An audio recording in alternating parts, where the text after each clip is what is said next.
Buen día, audiencia. Soy Eita Caleb y hoy les traigo mis mejores lecturas de este 2024. Ha sido un año lleno de muchísimos estilos, muchos géneros y varias maneras en las que uno se adapta leyendo, y para mí ha sido un año lleno de muchos cambios, también de varios descubrimientos, y encontrar ese pequeño espacio entre tantas cosas que hacer para poder dedicarse a leer. Nuevamente les recuerdo que esto es un gusto personal y es de acuerdo a mi criterio conforme he seleccionado las siguientes lecturas que para mí han sido las más significativas y trascendentales de este año. Puede que alguien de ustedes no esté de acuerdo conmigo, así que amablemente les pido que compartan en los comentarios cuáles han sido sus mejores lecturas de este año o si coinciden con alguna que yo haya leído también. Empezamos con Magia portátil de M. Smith, publicado por Ariel, que me parece una pieza fundamental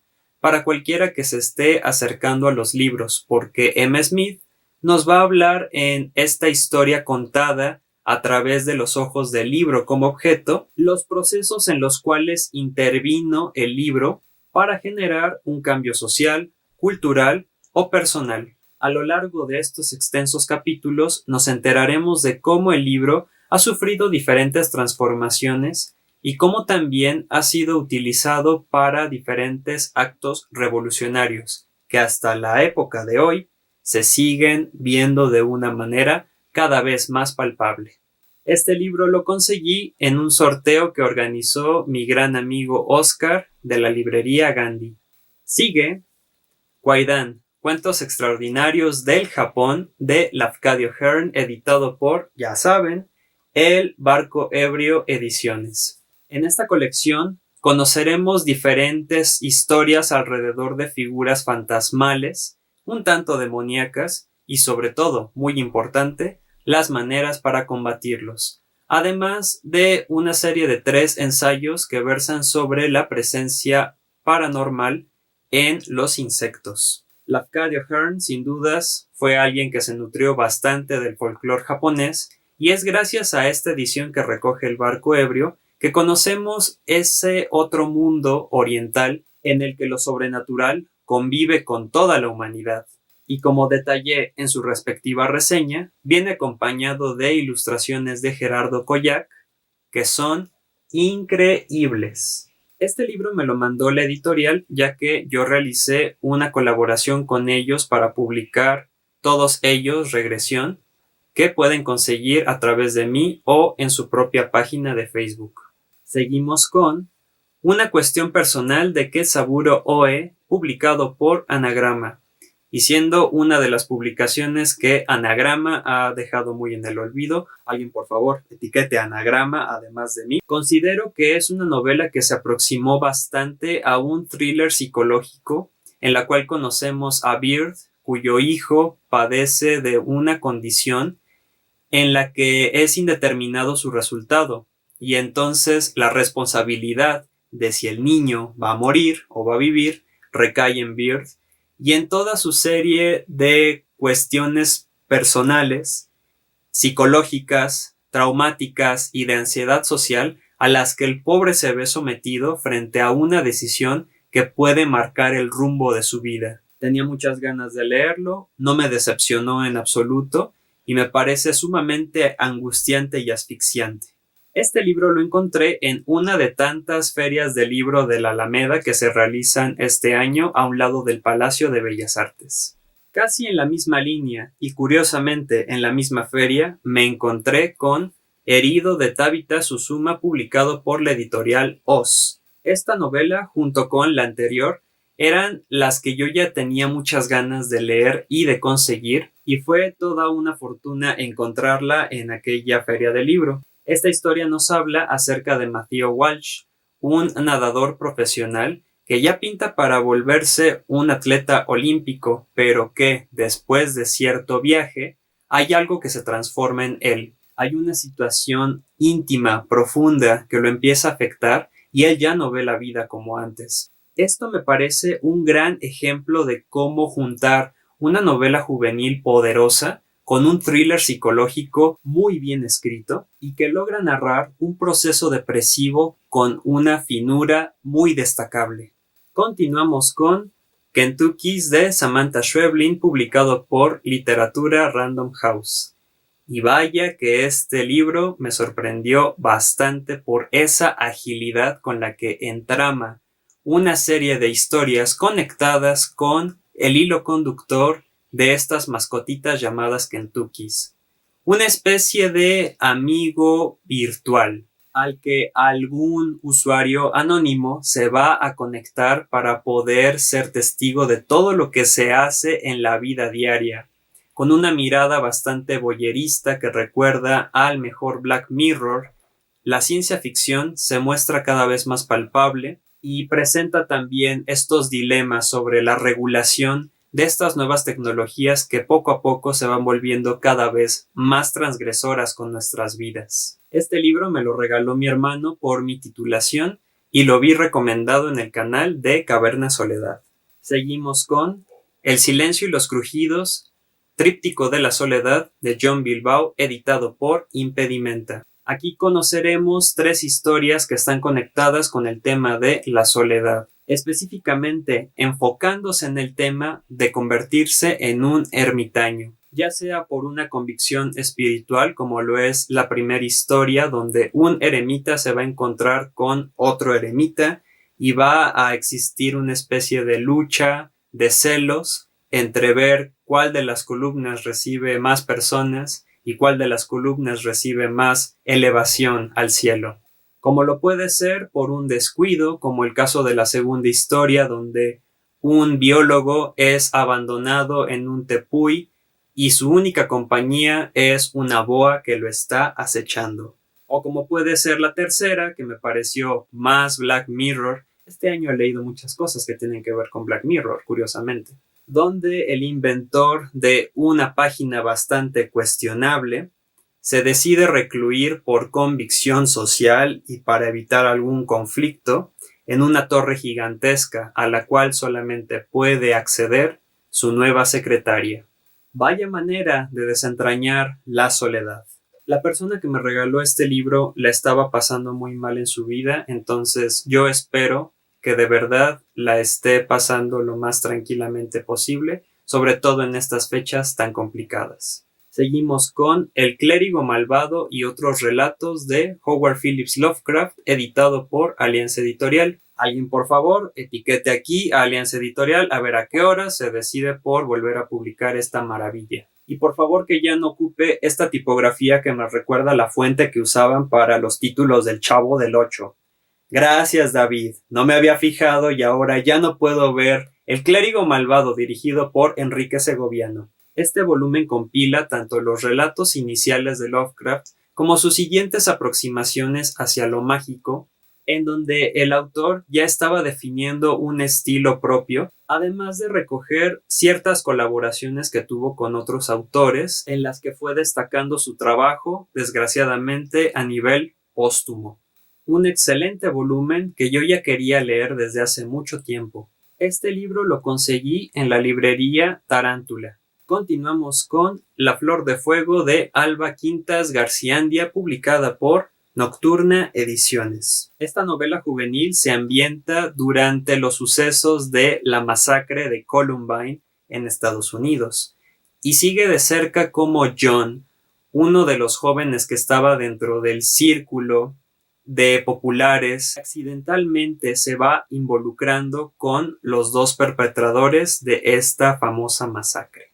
De una forma dolorosa entramos en la mente de John y conocemos todos sus miedos, todas sus ansiedades y la dificultad de intentar pertenecer en un lugar en donde cree que es bienvenido, pero en realidad no es tan aceptado, porque también del otro lado no hay comunicación, nadie quiere expresar sus sentimientos y por el miedo al que dirán, pasan cosas terribles. Una gran novela juvenil que me parece un bellísimo análisis psicológico sobre estas mentes jóvenes atormentadas, que se conduce por el camino de la redención sin olvidarse rendir tributo a estas situaciones tan terribles que desgraciadamente siguen pasando. y que son ensalzadas por ilustraciones muy bien complementadas. Este libro lo conseguí en el sótano de Bellas Artes el año pasado, porque algo sucede con Nocturne Ediciones que los pueden seguir en una página alternativa,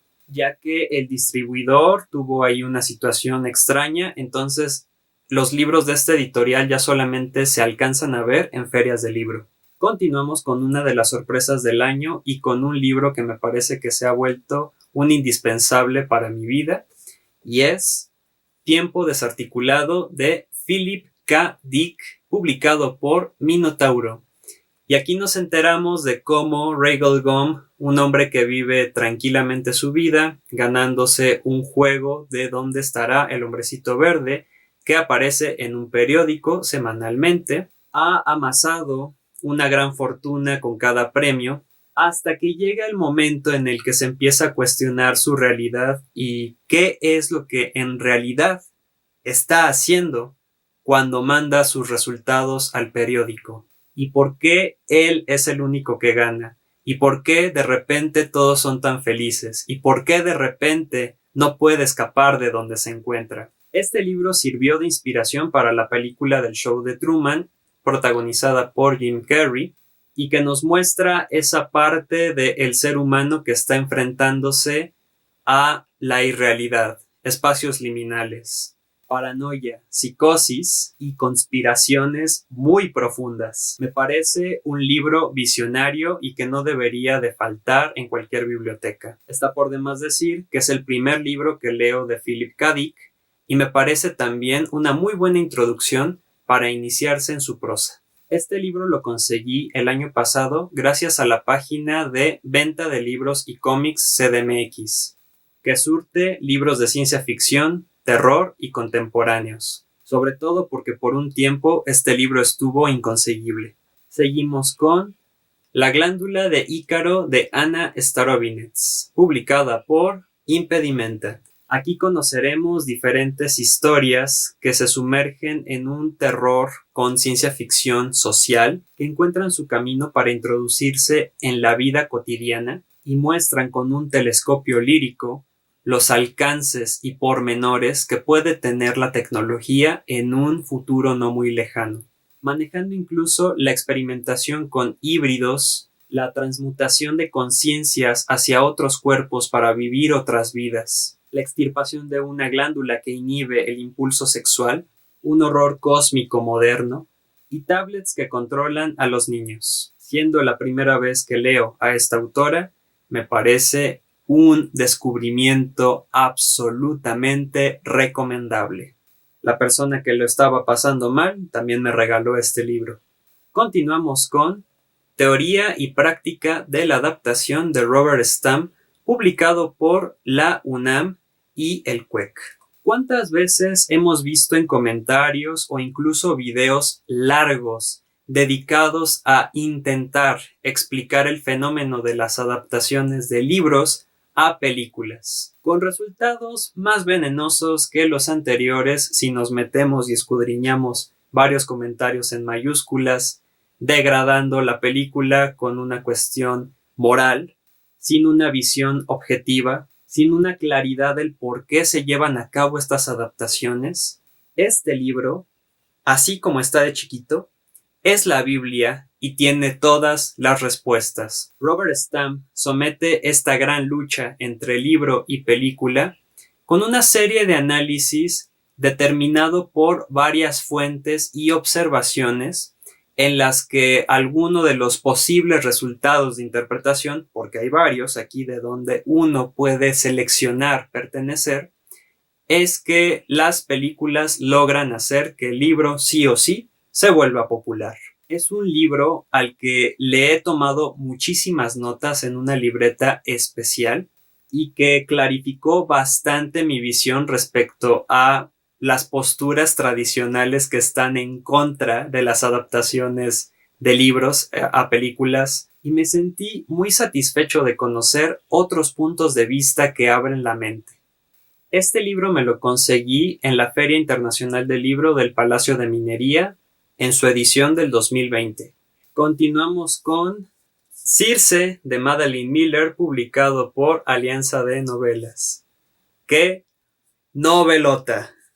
Nos narra cómo es la vida de Circe, hija del dios Helios, y ella desterrada a una isla en la cual van a pasar diferentes personajes de la mitología griega, y ella sí o sí va a intervenir con esa fuerza mística, magia interior y poder de las transformaciones. Me sucedió varias veces con este libro que había momentos en los que lo dejaba pausado, me concentraba en otras cosas y al regresar avanzaba el doble de páginas, porque me parece una gran manera de ver los mitos griegos y de conocer a este personaje que a veces está tan escondido o está tan estigmatizado y revisar sus puntos de vista sobre todos los eventos que están sucediendo en la tierra de los mortales, siendo ella un ente que transita entre la inmortalidad y la mortalidad más vulnerable. Increíblemente, tiene momentos de terror que ni por acá yo pensé que se iban a encontrar en esta historia. Este fue el primer libro que yo pedí en internet durante la pandemia. Continuamos con Todas las princesas mueren después de medianoche de Quentin Sution, publicado por el Fondo de Cultura Económica. En esta bellísima novela gráfica, yo estuve al borde de las lágrimas, puesto que nos cuenta un día en el que Lulu decide invitar a su mejor amigo para que venga a nadar durante aquel verano curioso de 1997, año en el que fallece Lady Di, y demuestra que no es la única princesa que puede fallecer a horas de la medianoche. ¿Cuáles son esas princesas escondidas en cada persona que deciden morir por una presión social jerarquizada y que no las deja expresarse? Incluso todavía me da un poquito de sentimiento recordar la novela gráfica porque toca temas tan profundos como estas amistades que pueden durar tiempo, que se enfrentan mucho al qué dirán, estas presiones e injusticias sobre las que varios matrimonios han querido continuar aunque se lleven de la patada, y esos primeros amores rotos que son los que duelen más en el alma. Es una bellísima historia. Y este fue otro libro que me regaló la persona que lo estaba pasando fatal. Seguimos con El arte más íntimo de Poppy Z. Bright, publicado por Mondadori. Un libro inconseguible. Y un libro en cuyo horror extremo corporal se encuentra una valiosa denuncia social. Un asesino fugitivo llega a Nueva Orleans a sembrar el terror. No obstante, encuentra que hay personas que comparten sus gustos por la carne humana. Impulsos asesinos que describen escenas horripilantes de splatterpunk y que subyace ahí una crítica sobre el miedo al VIH. Valiente, disruptiva, escatológica, horrorosa, repulsiva y sumamente poética. La nueva carne habló, vino a gobernar y vino a devorar. Este libro me lo encontré en la librería de viejo El laberinto del gato oculto. Este video se trata de una compilación de las lecturas. No es un top. Sin embargo, me gustaría apuntar que esta lectura que dejé para el final se convirtió en una de las mejores que he leído, no solo del año, sino en mi vida. Y estoy hablando de Pobres Criaturas de Alasdair Gray, publicado por Libros Walden, quienes recuperaron este libro que estaba inconseguible por mucho tiempo y que, qué curioso, los derechos los tenía Anagrama. Etiqueten otra vez Anagrama, ya van 2 Anagrama, te estoy viendo Anagrama. La historia que inspiró la película del mismo nombre, dirigida por Yorgos Lanthimos, nos cuenta cómo Archibald McCandless, un joven estudiante de medicina, asiste a la casa de Godwin Baxter, un científico bastante peculiar que es poco ortodoxo y conoce a su vez a Bella Baxter, una mujer que no se comporta respecto a los cánones que dictan la sociedad victoriana. A través de cartas nos enteramos de cómo Bella Baxter fue formada porque se trata de un experimento secreto que está llevando a cabo Godwin Baxter. Y es entonces en donde el señor McCandless va a tener que inmiscuirse para saber de dónde viene esta chica tan peculiar. El libro es una obra de arte y cuando yo vi la película me sorprendió la manera con la cual el director logró trasladar la parte artística del libro, porque está escrito de cierta manera en la que vamos leyendo la recopilación de un expediente que compila a las Dire Grey y que en la ficción nos hace creer que estas personas de verdad existieron. El autor va desafiando los convencionalismos victorianos a lo largo de esta novela, que es altamente revolucionaria, formidable, rebelde y bellamente escrita, con una riqueza de lenguaje en cuya traducción Francisco Segovia hace un gran trabajo. Este libro lo conseguí gracias a la librería El Eco del Libro. Espero que les haya gustado muchísimo este video y no olviden dejarme en los comentarios cuál fue para ustedes la mejor lectura de este año 2024. También espero que hayan pasado unas agradables fiestas navideñas. Y sin más que decir, nos vemos en el siguiente video del 2025.